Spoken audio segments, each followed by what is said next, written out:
Your Mother Has a Jezebel Spirit by Shem Sigri.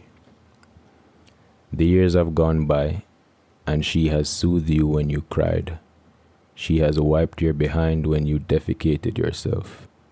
She has washed your clothes, cooked your meals, paid your school fees, and done just about everything for you, this underdeveloped human, to ensure your survival and the likelihood of arriving at the years of maturity with a semblance of sense and autonomy. Except autonomy was never the goal of the mother with the Jezebel spirit. No. Autonomy would bring you to the point of no longer needing her. Autonomy would bring you to the point of no longer being controlled by her. Because that's all it really is. A desperate desire to control you, her baby, to ensure you progress exactly how she wants you to, and to ensure your life's path is the one chosen by her. Your mother has a Jezebel spirit.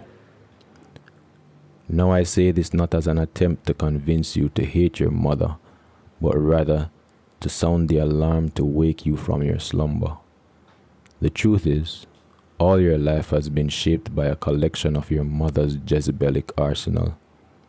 Discreet maneuvers of manipulation, seduction, and control which have led to the man or woman you are right now. Your choices may have seemed to be yours over the years, but in actuality, they have been guided by a silent undercurrent of seeking mommy's approval. So I raise the alarm not to get you to hate mommy, but to open your eyes to the reality that the life you have carved was actually carved by the Jezebel spirit in your mother. One of the most important gifts God has given us is free will, our ability to choose. Anybody who attempts to infringe on this gift through various means of manipulation, intimidation, or domination is operating in witchcraft. Our idea of witchcraft tends to be that which we see displayed in movies and TV shows for drama and spectacle. The reality is that witchcraft, at its core, is merely an attempt to subvert a person's free will to get what you want. By employing this definition of the term witchcraft, we should now be able to see that it does not only apply to candlelit seances, the Obeahman's oils, or a mother bath pan.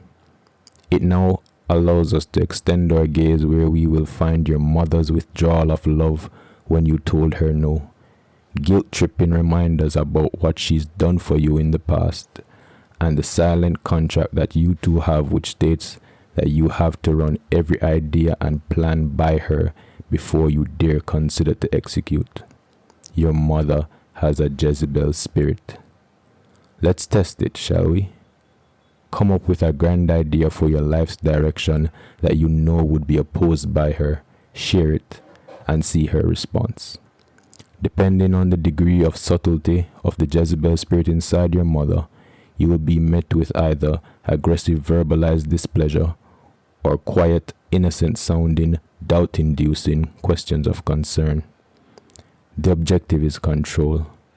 Whether she manifests as a dragon or a serpent, behind it all, you will see fangs of control either sharply or progressively being sunk into your flesh. So what's the solution? You starve the female dog. I'm not referring to your mother, of course. Please don't come for my head. What we need to get good at in this 21st century environment of spiritual warfare is being able to separate the spirit from the person. Battle the spirit and not the person who has the spirit. Because as we so absent-mindedly regurgitate every Sunday at church, we wrestle not against flesh and blood, but against principalities, against powers, against the rulers of the darkness of this world, against spiritual wickedness in high places. Ephesians 6:12. In being raised by a mother who has a Jezebel spirit, what you've likely developed is an insatiable yearning for approval. In attempting to starve the female dog, you simply force yourself to stop seeking mommy's approval. You also firmly and lovingly communicate your boundaries and the fact that you're an adult who is entitled to make his or her own decisions, whether she agrees with them or not. You love her just the same, but you develop a hatred and a resolute opposition to being controlled by her Jezebel spirit. See 1 Kings 21 and ask yourself why Ahab, the king of Israel, felt the need to go complaining to his wife Jezebel about a little issue of a man not wanting to sell his vineyard.